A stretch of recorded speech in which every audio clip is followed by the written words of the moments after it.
Welcome to Husky Landscape, the show where we'll go over the UConn Huskies, the teams around the UConn Huskies in the Big East, and around them in the NCAA Top 25, as well as some other small conference play. We know Jordan loves that, but I'm Josh Schlactus alongside Jordan Rosenthal, and our special guest taking over Richard Prosser's spot, Mr. Keegan Brown. How you doing, man? Feels great. Feels great to be here. Yeah, well, it's good to have you. All right, let's jump right into it, back into the top 25, in one of the crazier weeks that we've seen in the top 25, mainly because a lot of top teams lost, and all on the same day. First, now in the noob poll, you have Gonzaga at 1, Arizona at 2, Baylor at 3. They're moving up after a lot of teams lost ahead of them. Same with Duke at 4. Then you have Auburn at 5, Kansas at 6, Kentucky at 7, Purdue at 8. Our Big East top team, Providence at 9. We'll get into that in a bit and why that shouldn't be it. But Wisconsin at 10, new Big Ten champs. Villanova at 11, the team that should be the top of the Big East. Texas Tech at 12, Tennessee 13, Arkansas 14 after a really strong rise in their season. Houston also at 14, exact tie in the standings. Then you have USC and UCLA, that Pac-12 energy, right before UConn Huskies at 18. We've moved up a bit. We should have probably moved up more, but it's besides the point. UConn at 18. St. Mary's, the team that beat Gonzaga last week, at 19. Illinois at 20. 21 is Texas. 22 Murray State. 23 Ohio State. 24 Iowa. And rounding out the top 25, Alabama. As you can see, there are no newcomers to the poll this week. All 25 teams from last week just got shuffled around for this week. All right, guys. So with that being said, what stands out to you most about the top 25 and the shift in the polls? Jordan? For me, I think it's got to be Duke coming into that one seed range. There's been plenty of surprisingly good teams this year, so I think Duke's flown under the radar a bit, if that's possible for Duke.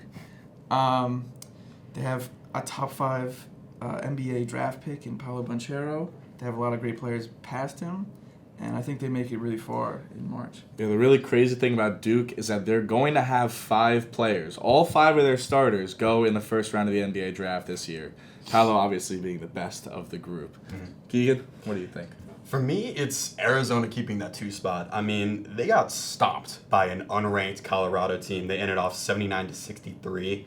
They shot 39% from the field, 27 from the arc, had 16 turnovers. If they stay number 2, and look, I know a bad road loss happens here and there, but for any good team, but I can't confidently say they're the second best team in the country. Yeah, I definitely understand where you're coming with that. They definitely, having them at number 2 is definitely a product of the fact that Gonzaga lost, Arizona lost, Kansas lost. Pretty much everyone in the top 6 lost on the same day.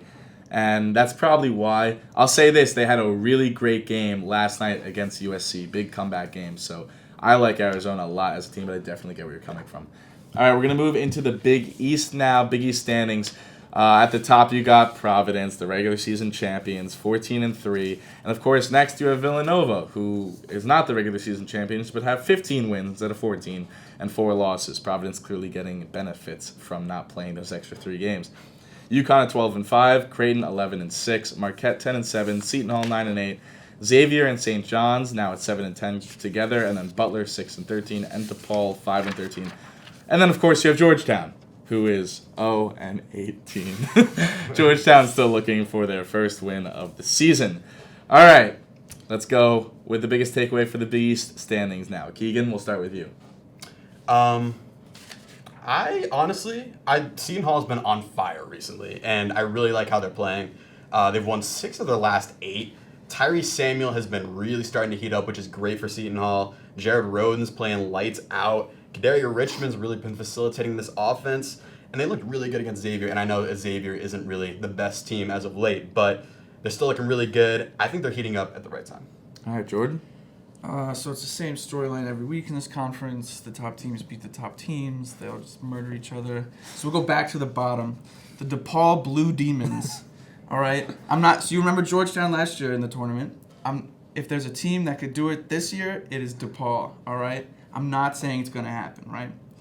But when Javon Freeman Liberty drops a 40-burger on your favorite team in that tournament, I warned you. That's it. Javon Freeman Liberty, an absolute stud, averaging, 20 points a game already? I think over 20. Over 20 points a game. That's crazy. But, of course, a big game tonight. Kind of at the top of the conference, not the bottom. We love DePaul here at UConn. We're big Alliance members. But we got at the top, UConn and Creighton playing a game tonight, a game that will likely decide the 3 versus 4 seed in the tournament. Of course, Creighton now has to go on Saturday and play Seton Hall as well. That could be huge, especially since they're hot, as Keegan said. But now let's assume both teams win their Saturday games, us against DePaul and Creighton against Seton Hall. This is the game that decides the 3 seed. Who's going to win it? Keegan? I think Huskies can take care of business. I think they beat Creighton. I think they take the 3 spot. The last matchup was a really poor shooting night for UConn. They shot 29% from three-point land. That's just not going to happen again. I'm taking UConn this one. All right, Jordan, let's hear it. So the last matchup between these two teams, I think the Huskies were in a rough patch of their season. They were trying to find themselves. They were starting to lose confidence. Where they're at now, this team's hot. They have key players playing really well at the right time. Does Creighton maybe have UConn's number? Sure, but I don't believe in that. Dan Hurley doesn't believe in that. And I think UConn rolls in this game. Yeah, I mean, UConn has to win this game just for, like, mental sense. Like, we just have to beat Creighton, get over that mental hump. I will say, though, while I will always root for UConn to win every single game that they play, and this is not an exception, and we never want to root for us to lose for spots. Of course not. If theoretically we did lose, I don't know if it's the worst loss of the season because it would pretty much net us Providence instead of Villanova in the semis. It's a much easier conference tournament path. Of course, we always root for the Huskies to win, and I will be actively rooting for us to win tonight, but I wouldn't get so down on myself or so down on this team if we lost. It wouldn't be the end of the world for me, personally. But, of course, a 5-6, hey, I know. We root for UConn to win here. All right, so we have a 5-6 matchup as well. The 5th team in the Big East versus the 6th team in the Big East. They're not playing each other, but they're pretty much intertwined because it's Marquette at 5 and Seton Hall at 6. And they got to fight. Marquette's got to lose a couple of games for Seton Hall to hit that spot, but Seton Hall has a chance to get in that 5 spot. And my question is, do they get in that 5 spot? AKA, does Marquette lose one of these games, maybe to St. John's? So first, I think Marquette takes the 5 seed. I think they beat DePaul tonight. And then as a St. John's fan, the score of this Marquette-St. John's game would be unfathomable. St. John's going to lose by so many points. It's going to be insane. It's going to send St. John's right into complete turmoil. That's my expert analysis. That's a St. John's fan right there, right? Keegan? I mean, I'm going to agree. Like I said before, I am liking Seton Hall right now, but I think Marquette gets it done. I just can't see them losing to DePaul or the Johnnies. And, you know, what Shaka Smart has done with this team is really remarkable, especially as a first-year head coach. I think if it weren't for Ed Cooley, he would be vying for Big East Coach of the Year. I think Shaka Smart's in play for National Coach of the Year if it weren't for Ed Cooley. He's been amazing this year. Marquette is a team full of freshmen that's really just exceeded all expectations. You guys are right. They're not losing to DePaul and St. John's, but Seton Hall, I think, is a team I'm a little bit more scared for come tournament time than this Marquette team. But that's just me here. But, of course, we're going to talk about Villanova versus Providence round 2. We all saw the game last night. It actually got close towards the end, but I don't know about y'all. I just thought there was not a single moment in that game where I thought Villanova was going to give up the lead. Even when it was a 1-point game, Villanova still had possession. They made free throws. They're just a better team than anybody in the Big East. And, you know, in order to be the best, like Providence wants to be, you have to beat the best. And they didn't. They're 0-2 on the season. And, of course, they're regular season champions because they played 3 fewer games. One against UConn with Adama Sanogo. They didn't get to play that game. And they didn't get to go on the road against Seton Hall and Creighton, 2 top teams in the Big East. They definitely didn't miss 3 bad games. They missed 3 stud games. So my question to you guys is, was Villanova robbed in the regular season championship standings? Jordan, let's start here. No. You can say Providence has had a lucky, fluky season, and that may be true, but I think that they have earned this Big East regular season championship, even with the fewer games. Both these games against Villanova, they were counted out both times. They made both games really entertaining, really close at the end. And, I mean, at some point, you have to respect what they've done. Do I think they're going to be a popular upset pick in both the Big East tournament and the actual NCAA tournament? Probably, but for now, I think they've earned what they've gotten. All right, Keegan. Yeah, I mean, I don't think Nova was robbed per se, but I do think they're the better team than Providence. That's not to say that Providence is a bad team. I think they played Villanova hard last night, and we all remember that first matchup, which was, in my opinion, one of the best games of the year. Yes, definitely. And, I'm not mad at Providence taking the first seed, but I think, Nova is clearly the better team from coaching to talent, everything in between. That's a good point. Whether they got robbed or not, technically the regular season's based off win percentage. Providence had the highest win percentage. Can't really take that away from them. But I definitely would agree that Villanova is the best team in this conference. Easily. Come tournament time, come whatever time. All right, so we're going to move away from the Big East now onto the rest of the NCAA because there's a lot of teams winning regular season championships now, specifically after last night. Now, we all know Providence is the Big East regular season champion. We talked about that for a bit. Number 2, Arizona, as of last night, has clinched the Pac-12 after beating USC, number 16 USC, and so they are now the Pac-12 champions. Then you have the Big Ten in what came down to incredibly awesome fashion as Wisconsin beat Purdue on a last-second 3 to win the Big Ten championship. That was crazy. 5 seconds to go.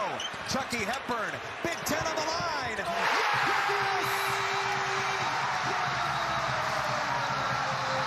That was absolutely crazy. That team been carried by Johnny Davis all year. Of course, he wasn't the one to hit that 3, but he's just been electric all year. And just watching that team play, Wisconsin thoroughly deserved that. And Purdue may be a better team come March, but Wisconsin deserved that championship and is a scary team to see. Then you have Auburn, they haven't won it yet, but they're in full control of the SEC. It's fully within their rights to get it. All they have to do is win out their 2 games against South Carolina and Mississippi State.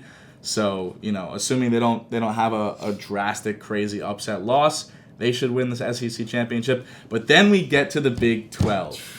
And the Big 12 is fun now because last night, TCU at home beat Kansas. And that was a crazy game to see. They didn't just beat them. They beat them down. But, it was almost double digits. Mm-hmm. It was a good game for TCU, a team that will make the tournament, especially after that Kansas win. And we have now a race for Kansas and Baylor. Now, Kansas is 12-4 with 2 games left after that loss to TCU. They play TCU again, and then they host number 21 Texas to end the season on Saturday. Meanwhile, Baylor is 13-4 with a game left as they host Iowa State on Saturday. So you can kind of see the scenarios here. If both teams win out, they tie. If one of the teams wins more games than the other, they win. So here's the situation. Who do you guys think are winning the Big 12 regular season championship? Jordan? I think it ends in a tie. I don't see Kansas losing to TCU twice, and definitely not at home in the next match. And I think they end their season on a high note against Texas Saturday. And Baylor, I think, should mop up Iowa State.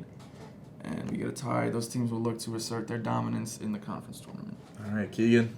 Well, first off, props to TCU. They are on fire right now. Definitely. But for Kansas, losing to Baylor and TCU back-to-back was by far the worst-case scenario for this team.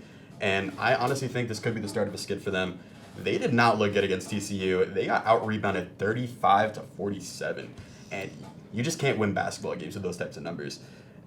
I do think they come home and beat TCU in the sequel game, but with the way they played last night, it's going to be a close one against Texas, and I would not be surprised if the Longhorns pulled off an upset here. Yeah, Texas is a really good team. Christian Bishop may be a name some of you guys remember from Creighton last year. He transferred to Texas. Marcus Carr from Minnesota, the superstar up there, transferred to Texas. Trey Mitchell, a guy that a lot of UConn fans were looking at from UMass to transfer here, transferred to Texas. They have a really strong team, veteran presences. And also, you mentioned TCU's rebounding. Yeah. TCU, let's not forget, is one of the top rebounding teams on the offensive side in all power conferences. They're in that UConn Auburn range. They're that good at rebounding. And so you look at that. Kansas definitely we're allowed to lose some games. We'll see how they do against Texas. I don't see Baylor losing their game, so it's going to be up to Kansas whether they want to make it a tie or, lose that spot. All right, let's go to the small conferences because outside for the small conferences, it's tourney time. Not regular season championship, but tournament time for these teams. And we're going to start with some conferences we discussed, the Ohio Valley Conference. Murray State, Belmont, the two teams to look at. Let's make it quick. One sentence answers. Who's winning the Ohio Valley Conference? I got Murray State. Murray State is undefeated in conference play, and I think they keep that up. Jordan? Murray State breezes through this tournament. All right, there we go. No Belmont love here, but to be honest, I agree. All right, on to the Missouri Valley Conference, a team we haven't talked about a lot, but a team that has a chance to put 3 teams into the tournament. They have Northern Iowa, who is their regular season champion, Loyola Chicago, Drake, and Missouri State, all of whom have been great, and all were one win away from that regular season championship. So, once again, quick answers. Let's see it. Who wins? Jordan. I think this tournament is crazy, and I think Missouri State wins. Missouri State. All right. See, Northern Iowa might be the regular season champion, but Loyola Chicago's got Sister G. So, give me Loyola Chicago. Loyola Chicago is Sister Jean. Seriously, Missouri Valley Conference tournament, a tournament you're going to want to watch. It's going to be fun, especially when those teams are matched up. Now we're going to go to the West Coast Conference, and this is a little different because we all know that they have teams like Santa Clara, like San Francisco, like St. Mary's, but they also have a team like Gonzaga. So, my question here, and of course, let's not forget about BYU, right? Let's not forget about BYU. They were good. I know you love Santa Clara. My question here is, can any of them challenge Gonzaga? Can any of them beat Gonzaga in this tournament? Jordan? So first, I'm going to inform the viewers that Santa Clara is up to 72 in the net rankings. Then I'm going to tell you that Gonzaga is going to go on a full-on warpath rampage in this tournament. They've been angered by their loss to St. Mary's.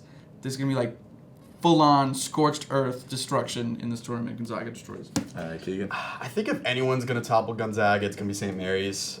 They've gone 12-3 so far in the new year. They're riding high off that win last Saturday.